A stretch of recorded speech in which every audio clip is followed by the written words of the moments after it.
우리 옆에 분과 인사 나누겠습니다. 성령의 충만함을 받읍시다. 다시 한번 인사 나눕니다. 주님이 함께 계십니다. 아멘. 복음의 본질을 놓치지 말자. 복음의 본질을 놓치지 말자라는 제목으로 하나님의 말씀 증거할 때 큰 은혜 받으시길 바라겠습니다. 사람들은 각자 인생 스토리가 있습니다. 전혀 다른 인생 스토리가 각자 있죠. 파란만장한 인생 스토리를 가지고 계십니다. 연세가 많으신 분은 많으신 대로. 근데 요즘은요, 중학생들도 자기 인생이 험난하다고 얘기를 하더라고요. 초등학생들도 자기 나름대로 인생이 험하다고 얘기를 하더라고요. 그러니까 이제 우리 연세 많으신 분들이 들으면 우습죠. 근데 또 자기 또래 아이들 사이에서는 나 나름 고생했어, 이런 얘기를 하더라고요. 각자 그런 인생 스토리가 있습니다. 그런데 인생은 두 가지가 있습니다. 인생 두 가지 길이 있는데, 여러 가지 인생길이 있지만 딱 요약하자면 두 가지. 첫 번째는 뭐냐면 예수님과 함께 동행하는 인생과 예수님과 전혀 관계없이 살아가는 인생, 두 가지 인생이 있습니다. 여러 가지 인생, 요약하자면 두 가지 인생이죠. 여러분들과 저는 예수님과 함께 동행하는 인생을 살아가고 있고, 그렇지 못한 불신자들은 전혀 그리스도 관계없이 살아가는 인생이 있습니다. 그렇게 두 가지 인생길로 나눌 수가 있어요. 그럼 행복은 뭐냐? 돈이 많다고 행복할까요?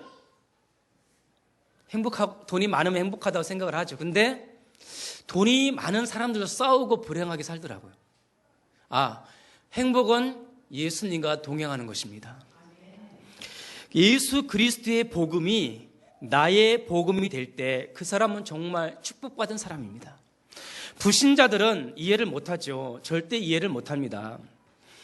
자, 그러면 나와 동행하고 계시는 예수님이 우리의 인생을 전부 재해석해 주셨어요. 우리의 과거, 현재, 미래를 다 재해석해 주셨습니다. 그러니까 행복한 거죠. 우리 이 인생은요, 하나님이 내게 주신 선물입니다. 나의 인생은 하나님이 각자에게 주신 선물이에요. 우리 인생은요, 남의 것이 아닙니다. 누구 탓하기 전에 어쨌든 내 인생은 하나님 주신 내 거예요. 제 거예요. 어쨌든 상처도 제 거고 아픔도 제 거예요. 누구 탓하기 전에 나의 인생, 나의 아픔, 나의 어떤 배경, 상처도 다 제 거예요. 하나님 제게 주신 거예요. 누가 대신 살아주지도 않고 하소연해서 풀어질 문제도 아니고, 그 인생에, 내 인생에, 우리 인생에 예수 그리스도가 찾아오신 것이 중요한 거예요. 예수 그리스도께서 우리 각자 인생에 찾아오셔서 재해석해 주셨어요. 우리 인생에 파란만장한 여러분들 각각의 인생에 찾아오셔서 재창조해 주셨어요. 보세요. 재창조의 주역이더라. 누구든지 그리스도 안에 있으면 새로운 피조물이라. 이전 것은 지나갔으니 보라 새 것이 되었도다. 이것이 행복한 자의 고백인 것입니다. 그래서 복음의 본질은 내게 찾아오셔서 우리 각자의 인생을 재해석해 주시고 재창조해 주신 예수 그리스도가 복음의 본질이세요. 예수님 자체가 복음의 본질이라는 것입니다. 그 예수 그리스도를 믿고 집중하는 것이 우리 그리스도인들의 본질인지를 믿으시기를 바라겠습니다. 여러분, 교회를 재밌어서 오십니까? 교회가 재밌어서 교회 오고, 예배가 재밌어서 예배 드리나요? 여러분, 예배가 재밌으세요? 교회 오는 것이 재밌으세요? 그 차원이 아닙니다. 여러분, 숨 쉬는 게 재밌으세요? 숨 쉬어보세요. 오늘 알게모르게 숨 쉬죠? 숨 쉬는 게 재밌어서 숨 쉬나요? 재밌다. 재밌네. 그 차원이 아니잖아요. 숨 안 쉬면 죽어요. 나도 모르게 숨 쉬어요. 숨 쉬는 거는 무슨 재미있고 그런 차원이 아니에요. 예배요? 예배 재밌어서 오는 게 아니잖아요. 하나님 말씀 재밌어서 들었나요? 물론 그렇지만 그 차원이 아니잖아요. 생명의 말씀이에요. 하나님 말씀 안 드리면 죽어요. 예배 안 드리면 갈급해서 못 살아요. 교회 안 가면 우리가 죽을 것 같아요. 그래서 예배드리고 교회 가는 거예요. 그래서 알게 모르게 주일날 되면 나도 모르게 교회 오는 거예요. 나도 모르게 예배 드리는 거예요. 나도 모르게 기도하고 나도 모르게 그냥 말씀 보게 되는 거예요. 왜? 생명이니까. 나도 모르게 숨 쉬잖아요. 나도 모르게 숨 쉬더라고요. 여러분, 자연스럽잖아요.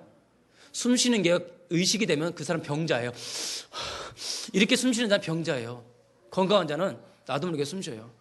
영적으로 건강한 자는 나도 모르게 교회 오고 나도 모르게 예수님 찾고 나도 모르게 찬양 드리고, 그게 건강한 자예요. 우리가 이 복음의 본질을 놓치지 말기를 바라겠습니다. 자, 오늘 요한복음 18장, 19장 다 읽어야 되는데 19절에서 간단하게 30절까지만 읽었습니다.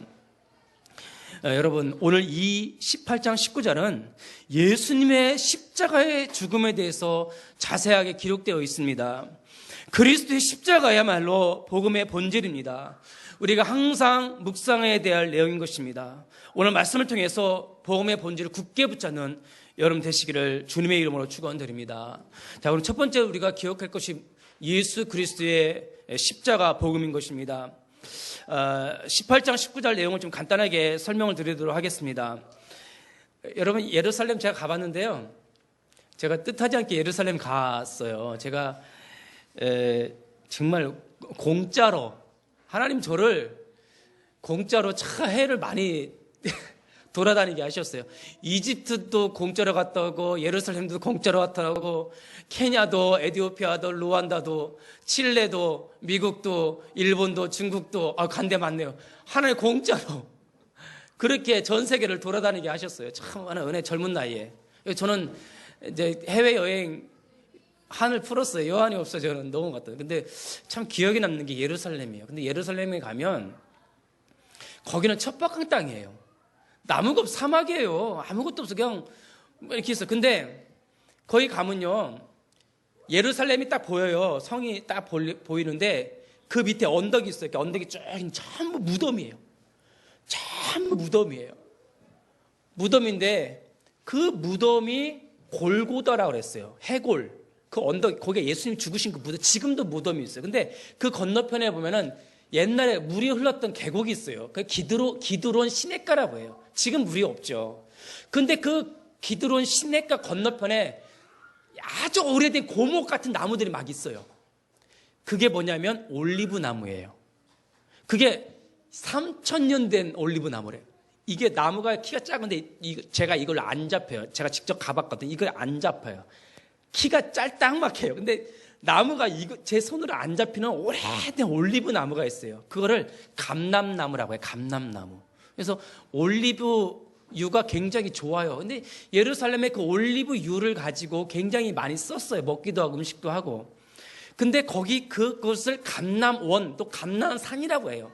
근데 거기에 예수님이 종종 제자들과 함께 기도를 많이 하셨어요. 거기에.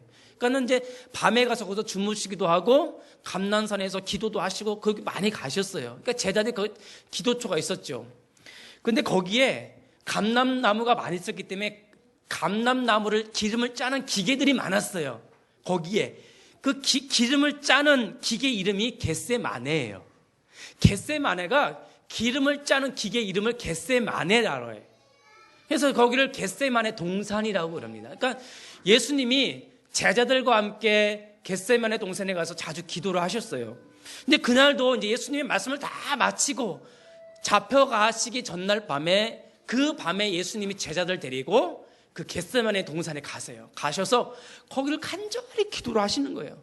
근데 그거를 누가 알았냐면 가룟 유다가 알았어요. 그리고 가룟 유다가 군대들을 이끌고, 그리고 대제사장의 아랫사람을 데리고 예수를 잡으러 간 거예요. 거기가 아시니까. 그 예수는 기도를 마치고 그걸 안 거예요. 아시고는 이렇게 보니까 군대들이 막 오거든요. 그러니까 예수님 먼저 나가신 거예요. 먼저 나가셔서 먼저 예수님 말씀을 하세요. 누구를 찾느냐? 그러니까는 그 군인들이 나사렛 예수를 찾습니다. 군인들을 모르니까. 그러니까 예수님이 너희들이 찾는 그가 나니라 하니까요, 그 말에 전부 엎드려졌다 그랬어요. 그러니까 그 말 한마디 한마디 권위가 있었던 거죠. 그러니까 또 일어나니까 또 질문하는 거. 먼저 예수님이 먼저 너희를 찾는 이가 누구냐 이렇게 먼저 질문한 이유가 있어요. 자기 뒤에 있던 제자들을 구원하려고 빨리 도망가게 길을 열어주신 거예요. 그리고는 나사렛 예수는 나니라, 그가 나니라니까 거기서 중요한 단어가 나와요. 거기에 그들이 예수를 잡고 결박하니라. 결박했다 그래서 결박이란 뭐냐면 양을 잡아서 제사 드릴 때 양다리를 결박했다는 그 단어예요. 그걸 결박하고, 두 번째 뜻은 죄인을 결박하고 포박하고 라는 뜻이 있어요. 그러니까 군인들이 예수를 죄인 잡듯이 결박하고 마치 양을 잡듯이 결박하고 끌고 간 거예요. 그때 예수님께서는 아무 말씀도 안 하시고 제자들을 전부 도망가게 한 거예요.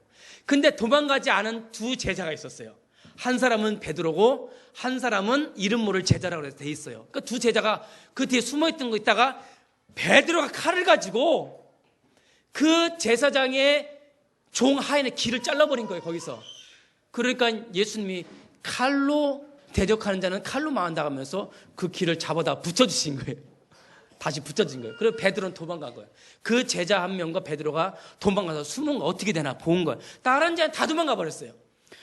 그리고는 놀랍게도 그 사람들이 예수님을 결박해서 누구한테로 끌고 가냐면 대제사장 가야바한테 끌고 갑니다. 그게 참 재밌죠. 요한복음 1장 29절에 세례 요한이 예수님한테 그랬어요. 보라, 세상 죄를 지고 가는 하나님의 어린 양이로다. 마치 양을 제사장에게로 끌고 가듯이 끌고 간 거예요. 빌라도한테 먼저 끌고 간 것이 아니라 제사장한테 먼저 끌고 가야바한테. 그 가야바 거기서 굉장히 막 침도 받고요, 뺨도 때리고 막 그랬어요. 그런데 그 대제사장이 뜰로 끌고 가버렸어요. 끌고 갔는데 그거를 두 제자가 다 보고 있던 거예요. 그런데 성경에 보니까는 그 이름이 적혀있는 한 제자는 대제사장을 잘 알더라. 그럼 대제사장 뜰 안에 들어간 거. 뜰 안에 들어가서는 그 문지기한테 바깥에 있는 저 사람을 들어오게 한 거예요. 문을 열고 들어오세요 하고 들어오라고 하는데 그 얼굴 자세히 보니까는 예수님의 제자라. 당신 예수 제자 아닙니까? 그러니까는 나는 예수 제자 아니라는 거예요. 그게 누구예요? 베드로란 말이에요. 나는 아니라. 그래서는 그 날이 추웠단 말이에요. 그러니까 이제 불을 쬐고 있었던 거죠. 쌀쌀하니까 불을 쬐고 있는데 여자들이 보니까 예수님 제자 많거든. 당신 베드로 아니냐? 나 베드로 아니라고. 그 세 번을 부인하고 도망가요. 그때 닭이 3번이 울리는 거예요. 닭이 3번이. 그래서 어디요? 유럽 같은 교회는 닭이 있잖아. 천주교 교회는 닭이 걸린 데 많습니다. 닭 걸려 있는데 십자가 대신에 닭이 3번 울릴 때 베드로 생각하라고 닭을 걸어놓은 교회도 많이 있었어요. 옛날 성당에. 그렇게 베드로 도망갔는데 그때 대제사장이 이 예수님을 죽여야 되는데 그 당시에는 사람을 죽일 권세가 유대인들한테 없었어요. 그러니까 예수님을 어떻게 죽여야 되는데 유대인들한테는 이 죄인을 죽일 권세가 없었어요. 왜? 로마 식민지였기 때문에. 그래서 예수님을 잡아다가 그 당시 로마 총독인 빌라도한테 끌고 가는 거예요. 그것도 참 신기하죠. 빌라도한테 끌고 갔는데 빌라도가 왜 끌고 왔냐? 이 사람은 극악무도한 아주 악행자라고 얘기를 한 거예요. 그럼 빌라도가 아무리 신문을 해도 죄를 찾을 수가 없거든요. 그때 중요한 질문을 한 가지 합니다. 이 빌라도가 네가 유대인의 왕이냐? 네가 유대인의 왕이냐? 이런 질문을 한 거예요. 그러니까 이 예수님이 그러하다 그런 거예요. 그러면서 하신 말씀이 있어요. 나는 왕이 맞는데 내 나라는 이 세상에 속한 나라가 아니요 내 나라는 하늘에 속했다 얘기하는 거예요. 내 나라가 만약에 이 땅에 속했다면 내 제자들이 나를 못 잡아가게 잡았을 것이다. 그러나 내 나라는 이 땅에 속한 나라가 아니라는 거예요. 나는 왕은 맞지만 이 나라의 왕이 아니라 하나님 나라의 왕으로 사탄의 나라를 무너뜨리기 위해서 오신 왕이라는 거예요. 그걸 모르는 거죠. 영적인 말이라. 그러니까 예수님이 그렇게 얘기를 한 거예요. 그러니까는 이 빌라도가 알아챈 거죠. 이 사람은 종교적인 왕으로 이렇게 왕 거구나. 그래서는 아무리 죄를 찾아 없으니까는 풀어주려고 했어요. 그때 유대인들이 아니 당신이 왜 풀어줍니까? 이 사람의 죄는 세상 법으로도 반역죄요. 우리 율법에도 신성모독죄라. 예수님이 본인이 하나님이라고 하니까 신성모독죄요. 자기가 왕이라고 하니까는 로마 황제를 대적한 반역죄요. 딱 두 개를 내민 거예요. 대제사장이. 그러니까는 이 빌라도가 깜짝 놀라갖고 이 사람들이 지금 예수님을 죽이려고 작정을 했구나. 거기서 빌라도가 정죄를 해버리고 십자가에 못 박으라고 내줘버립니다. 예수님은 아무 말씀도 안 하시고 침묵하게 계시는 왜? 나는 이 땅의 왕이 아니요 하나님의 나라의 왕이기 때문에. 놀랍게도 이 바리새인들과 대제사장들 이미 계획이 다 짜있던 거예요. 왜냐하면 성경에 자세히 보면 그 당시 이미 세 명의 극악무도한 강도 3명이 십자가형이 예정이 돼 있었어요. 그래서 6월절 전날에 십자가 3개가 이미 준비되어 있었어요. 그리고 강도 3명을 죽이려고 했었어요. 그러니까 바리새인들이 그 한 명을 살리고 대신 예수를 못 박으려 했던 거예요. 그러니까 이 빌라도가 너희들 이제 6월절인데 6월절이 가까우면 죄인 한 명을 풀어줄 그런 전통이 있는데 예수를 풀어줄까? 그렇게 한 거예요. 죄가 없으니까 아무리 빌라도가 예수를 풀어줄까 하니까는 아니라는 거예요. 저 바라바가 하는 강도를 풀어주고 예수를 대신 거기에 못 박으세요. 그럼 이거를 맞바꾼 거예요. 강도와 예수를 맞바꾼 거예요. 예수님은 그걸 허락한 거예요. 그래, 나는 너와 같이 극악무도한 죄인을 위해서 대신 죽기 위해서 왔다 해서 바라바와 예수를 맞바꾼 거예요. 여러분들과 예수님을 맞바꾼 거예요. 그리고는 예수님이 십자가에 못 박은 양쪽에 두 강도가 있었어요. 예수님을 가운데 못 박으시고 두 강도가 양쪽에 있었어요. 그래, 놀랍죠. 성경에 보면 이쪽 강도와 이쪽 강도의 반응이 달라요. 이쪽 강도는 예수님 욕하면서 당신이 그리스도의 글은 내려와 보라. 근데 이쪽 강도는 조용히 해라. 너와 나는 당연히 죄인으로서 죽어야 될 강도다. 그러나 이 예수님은 죄가 없지 않냐. 그러면서 하는 말이에요. 예수님 그 나라에 가거든 저를 기억해 주세요. 그 한마디에 예수님이 그랬어요. 오늘 네가 나와 함께 낙원에 있으리라.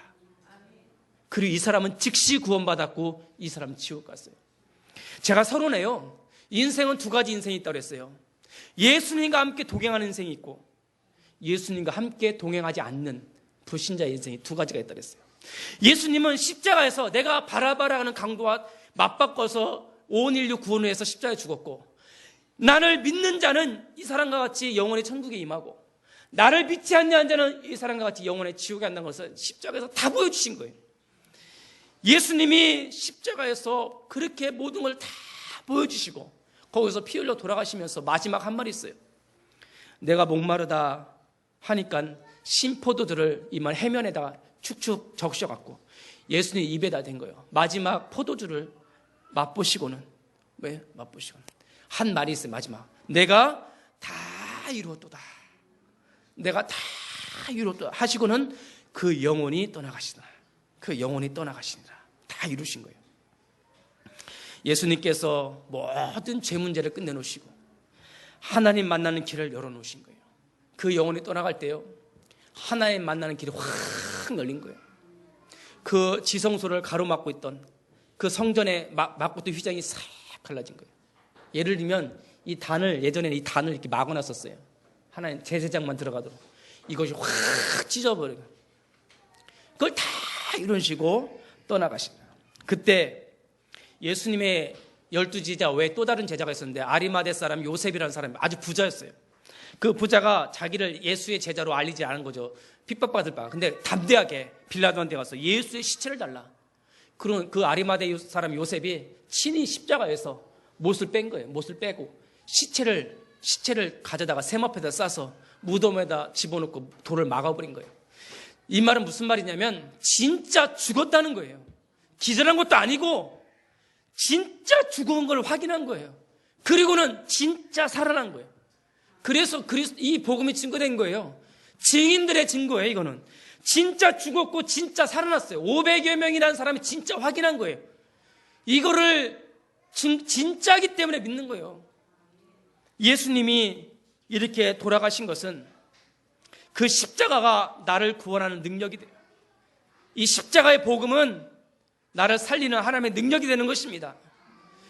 고린도전서 1장 23절 24절에 우리는 십자가에 못 박힌 그리스도를 전하니 유대인들에게는 꺼리끼는 것이요 이방인들에게는 미련한 것이로되 오직 부르심을 받은 자들에게는 유대인이나 헬라인이나 그리스도는 하나님의 능력이요 하나님의 지혜니라. 바울이요 십자가에 달린 예수를 막 증거하니까 미련한 것이요 꺼리끼는 것이요 비난하고 비방했지만 이 바울은요 강하게 전한 거예요. 너희들은 이게 미련하게 보이고 이게 거리끼는 거지만 저에게는 나를 구원하는 하나님의 능력이 된다고 바울이 계속 증거하는 거예요. 왜? 진짜 죽었고 진짜 살아나셨기 때문에. 그분이 죄 문제, 사단 문제, 하나님 떠난 문제, 내 과거, 현재, 미래 모든 문제를 끝내고 죄에서 계시고 재창조해 주셨기 때문에. 그게 복음의 본질이에요. 바울은 복음의 본질을 놓치지 않았습니다. 나를 위해서 십자가에서 죽으셨고, 나의 죄를 대신해서 죽으셨고, 죽으실 뿐만 아니라 지옥으로 끌고 가고 있던 사단 죄의 마귀를 다 결박해버리고 저를 구원해 주시고 여러분들을 살리셨습니다. 죄를 짊어지고 십자가에서 지옥의 고통을 다 당하시고 희생제물로 돌아가신 그리스도, 그분이 저와 여러분들을 살리신 것입니다. 나를 하나님의 자녀 삼아주신 십자가의 복음, 이 복음이 복음의 본질입니다. 본질을 놓치지 마세요. 알았지? 렘넌트. 우리 자녀들 아셨죠? 십자가, 오직 예수. 저는 결심했습니다. 개척하면서 내가 오직 예수 하리라. 이제 프로그램 안 하렵니다. 프로그램 안 할 거야 이제. 오직 예수, 오직 그리스도. 오늘도 렘넌트 예배 드리면서 기적을 베푸신 예수 왜 베푸셨냐? 기적 중에 기적이 뭐냐? 십자가다. 내가 그랬어요, 꼬마한테. 오병이의 기적, 떡 5개와 물고기 2마리로 5,000명 먹인 게 기적이 아니라 내가 조그만 애기한테 그랬어요. 사랑아, 예수님 어디 계시냐? 내 마음속에요. 그게 기적이다. 그게 기적이죠. 예수님이 내 마음속에 와서 있다는 것을 고백하는 것이 기적이에요. 그거 아무나 고백 못합니다. 저 롯데가의 그 재벌들이 고백할까요? 절대로 고백 안 합니다. 삼성가의 그 부자들이 고백할까요? 노. 절대 고백 안 합니다. 그들의 하나님은 돈이에요. 돈이고 명예고 권력이에요. 그들은 하나님이 없어요. 예수가 없습니다. 그러나 우리는 가진 게 없어요. 일단 너무 좋아. 가진 게 없어요. 오직 예수밖에 없어요. 본질을 놓치지 말기를 예수님의 이름으로 축원드립니다. 자, 그러면 두 번째로 본질을 놓치지 않은 성경의 사람들이 많이 있습니다. 믿음의 사람들이죠. 예수님의 제자들은요, 끝까지 본질을 놓치지 않았습니다. 예수님이 부활하신 이후에 제자들과 40일 동안을 감난산에 계셨어요. 40일 동안. 대단하죠. 부활하신 예수님이, 저는 너무 감사해요. 부활하신 예수님이요, 상상을 해보세요. 상상을 한번 해보세요. 분명히 죽었는데 부활해갖고 멀쩡히 살아계시단 말이에요. 그리고 40일 동안 같이 먹고 자고 하는데 어떻게 했어요? 제가 고등학교 2학년 때 그 꿈이 생생해서 지금 말씀드리는 거예요. 꿈이 너무 생생해서. 고등학교 2학년 때 저희 할머님이 돌아가셨거든요. 굉장히 저희 할머니를 굉장히 사랑했고, 할머니가 같이 막 이렇게 살았기 때문에 제 할머니가 엄마보다 더 좋았어요. 제 할머니를 저는. 근데 제가 고등학교 2학년 때 돌아가셨는데 너무 슬픈 거예요. 그 무덤에 그 관을 심는 걸 내가 다 봤거든요. 땅을 파갖고 할아버지 그 시신을 빼고 옆에서 또 땅을 파서 같이 묻더라고요. 이렇게 같이 묻는 걸 제가 봤어요. 이렇게 우리 교회 목사님이 거기다가 십자가 그림을 넣고 막 예배들 기도하고 막 허리가 이만큼 깊이 파더라고요. 땅을 이렇게 파고 거기다 또 이렇게 또 부활할 때 참 곤란하겠어요. 이거 너무 깊이 파더라고. 이게 너무 깊이 파거든요. 그렇게 깊이 파는지 몰랐어요. 너무 슬퍼갖고 제가 잠을 자는데 진짜 저는 진짜인 줄 알았어요. 저희 그 옛날 시골 대문문이 나무로 돼 있잖아요. 누가 막 두들기는 거예요. 막 두들기는데 눈을 딱 떴는데 할머니야 할머니야 그래서 너무 기뻐갖고 문을 딱 여는데 잠이 깨버렸어요. 너무 생생하게. 여러분, 예수님이 나야 베드로야 얼마나 기절할까. 분명히 죽었는데 40일 동안을 제자들 같이 먹고 마시면서 완전히 각인시켜버린 거예요. 나 죽었다 살아났다. 완전히 예수가 내가 그리스도라. 니들은 하나님 나라의 증인이다. 그러니까요, 베드로, 요한, 안드레, 제자들 다 사라지고 오직 예수만 딱 남은 거예요. 부활하고 나서도요, 마가다락방에 딱 모였을 때는 생명 걸고 모인 거예요. 잡히면 그냥 죽거든. 죽어도 괜찮다. 나는 본질을 잡았다. 십자가 부활. 죽어도 좋다 이거예요. 그리고는요, 성령 충만을 받으니까 이제는요, 생명 걸고 로마까지 가서 복음 전 거예요. 베드로는요, 십자가에 거꾸로 돌아가셨어요. 바울은요, 로마에서 네로 황제 때 목이 잘려서 죽었어요. 네로 황제가요, 저 기독교인들을 전부 죽이라는 거예요. 십자가 화형으로. 근데도 웃는 거예요. 미치겠는 거예요. 막 네로 황제가 웃고 있는 거, 웃고 있어. 막 왜 웃냐 쟤네들은. 사자에서 잡혀먹는데도 웃는 거예요. 조금만 참자. 아들 안고 사자굴을 낸다 죽을 역사기로 보면요, 사자 잡혀가면서도 조금만 참자. 우리 자녀들 조금만 참자. 다 죽었어요. 그렇게 카타콤에서 그렇게 죽었습니다. 왜? 본질을 안 놓쳤거든요. 본질을. 우리 한국교회 주기철 목사님도 본질을 안 놓쳤거든요. 신사참배 아세요? 1937년도에 27년도에 교회 예배당 옆에다 신사를 만들어 놓은 거예요. 일본 신사를 예배당에. 그리고는 예배드리기 전에 전부 일어나갖고 이 신사를 바라보고 절을 하게 한 거예요. 그리고는 예배드린 거예요. 이게 우상숭배죠. 근데 주기철 목사님 끝까지 본질을 안 놓친 거예요. 저 우상숭배다. 죽었어요. 순교당했어요. 그게 본질입니다. 여러분, 이 본질을 놓치지 않는 믿음의 사람들이 있었습니다. 요셉 보세요. 요셉은요, 노예로 팔려갔지만 본질을 안 놓쳤어요. 하나님이 나와 함께 하신다. 안 놓친 거예요. 내가 노예가 아니다. 난 하나님 자녀이다. 내가 비록 이 땅에 노예로 왔지만 하나님은 나와 함께 하신다. 그리고 하나님이 내게 주신 꿈과 비전이 있다. 애굽 보그마. 결국은 꿈을 이뤘잖아요. 감옥에 가서도 본질을 안 놓쳤고요, 총리가 되어서도 본질을 안 놓쳤어요. 결국은요, 자기 이스라엘 백성을 다 살려버렸잖아요. 모세도 유월절 어린 양의 피, 이 피가 우리를 구원했다. 그게 그리스도의 십자가 피 아닙니까? 본질을 안 놓쳤어요. 광야 가서도 본질을 안 놓쳤고, 홍해를 건너면서도 본질을 안 놓쳤고, 그가 죽으면서도 끝까지 지킨 것이 본질을 안 놓쳤어요. 예수 그리스도의 십자가의 보혈의 피 안 놓친 겁니다. 영원한 언약. 다윗 보세요. 내가 사망의 음침한 골짜기로 갈지라도 내가 해를 두려워하지 할 것은 주께서 나와 함께 하심이라. 본질을 안 놓친 거예요. 왕궁에 있는 것보다 성전 문지가 더 낫다. 목마른 사슴이 시냇물을 찾듯 내 영혼이 여호와를 찾기에 갈급하니라. 내 진짜 갈급한 것은 여호와를 찾는 거예요. 세상 물질이 아니에요. 복 있는 사람은 여호와의 율법을 주야로 묵상하는 자로다. 다윗은 어떤 문제와 사건이 일어나도 본질을 놓치지 않았습니다. 여러분, 예수 그리스도 본질을 놓치지 말기를 바라겠습니다. 바울 보세요. 고린도서 2장 2절에 예수 그리스도와 그가 십자가에 못 박히신 것 외에는 아무것도 알지 아니하기로 작정하였습니다. 오직 예수. 이제는 내가 사는 것이 아니요 오직 내 안에 그리스도께서 사시는 것이라. 24시간 예수님을 묵상하세요. 묵상만 하세요. 그냥 뭘 달라고 할 필요도 없어요. 그냥 묵상만 하세요. 생각만 하세요. 그냥 누리기만 하세요. 완전히 다 책임져 주시고 인도해 주십니다. 그게요, 본질을 놓치지 않는 겁니다. 갈라디아 6장 14절에는 그리스도 십자가 외에는 결코 자랑할 것이 없나니 그리스도를 위하여 유익했던 것을 해로 여김은 그리스도를 얻기 위함이라. 그리고 모든 것을 배설물로 버림은 그리스도 안에서 발견되기 위함이라. 이게 바울의 고백인 것입니다. 이렇게 본질을 놓치지 않는 사람들의 특징이 있어요. 특징이 있습니다. 특징이 뭐냐면, 단무지 아세요? 단무지. 자장면 먹을 때 단무지가 있어야 되죠. 예, 단무지가 있어야지 자장면이 제맛이 납니다. 이게 단무지를 먹을 때 이 단무지하고 자장면을 같이 이렇게 돌려서 자장면이랑 그 단무지 같이 먹으면 참 맛있어요. 그리고 그 고수들은요, 마지막 단무지를 남겨둔답니다. 단무지 하나를 딱 집어갖고 싹 마지막을 청소하듯이 이렇게 딱 이렇게 돌려갖고 쏙쏙쏙 해서 그걸 먹는답니다. 고수들은. 근데 그 단무지를 보면은 아무리 빨아도 그게 짠맛이 없어지더런가요? 잘 안 없어지죠, 그게.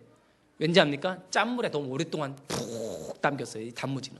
아주 안 빠져요. 짠맛이 각인됐어요, 각인. 그래서 웬만해서는 이 단무지는 짠맛이 안 없어집니다. 뭐냐? 제가 그리스도로 완전히 담궈졌거든요. 그리스도가 완전히 찌들렸거든요. 그리스도로 쫙 발끝까지 그리스도가 완전히 쫙 각인됐어요. 이게요, 본질을 놓치지 않는 사람 특징이 뭐냐? 머리부터 발끝까지 그리스도가 완전히 각인됐어요. 심지어는 제가 얘기했죠. 뼈 마디마디마다 각인됐어요. 세포 마디마디마다 각인됐어요. 그러니까 생명 거는 거죠. 뭐냐? 어려서부터 오랫동안 복음이 각인되었어요. 어떤 말을 들어도 지워지지가 않아요. 어려서부터 완전히 뿌리 내렸어요. 아무리 척박한 땅이 가더라도 복음을 흡수하는 능력이 있어요. 완전히 체질화됐어요. 복음을 굉장히 자유롭고 여유롭게 누렸습니다. 이게 바로 본질을 가본 자예요. 복음 각인, 복음 뿌리, 복음 체질. 세 단어 기억하세요. 복음 각인, 복음 뿌리, 복음 체질화됐어요. 저는요, 목사로서 구걸하는 목사가 되고 싶지 않습니다. 성도님, 내일 주일인데요, 교회 오세요. 문자 보내서 집사님 내일 일찍 오세요. 늦지 말고. 오늘 주일인데 빠졌네요. 주일날 좀 오세요. 구걸하는 목사 되고 싶지 않습니다. 복음이 그 정도밖에 안 되나요? 여러분들이 저한테 위로를 줘. 목사님 힘내서 제가 미리미리 목사님 내일 더 일찍 갈게요. 미리미리 지금 하면 안 되겠습니까? 꼭 목사가 마치 구걸하듯이 예수 좀 믿어주세요. 믿기 싫으면 믿지 마세요. 우리가 복음은 구걸이 아닙니다. 예수 좀 믿어주세요. 예배 좀 한번 가봅시다. 교회 좀 한번 가봅시다. 정말 싫더라고 저는요. 복음이 그렇게 가치가 없나요? 예수의 이름이 그렇게 값없이 땅에 떨어졌나요? 우리 복음의 본질을 놓치지 말기를 바라겠습니다.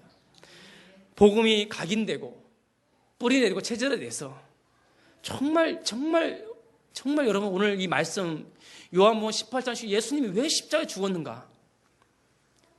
저와 여러분들을 살리기 위해서 이 복음의 가치를 이번 한 주간 정말 누리시길 바라겠습니다. 복음의 본질을 놓치지 맙시다. 한번 우리 옆에 분하고 인사 한번 나눕시다.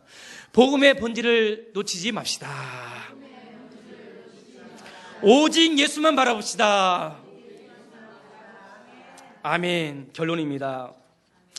자, 우리는 사도행전 1장 8절에 그리스도의 증인입니다. 다른 증인이 아니고 우리 그리스도의 증인이 되리라.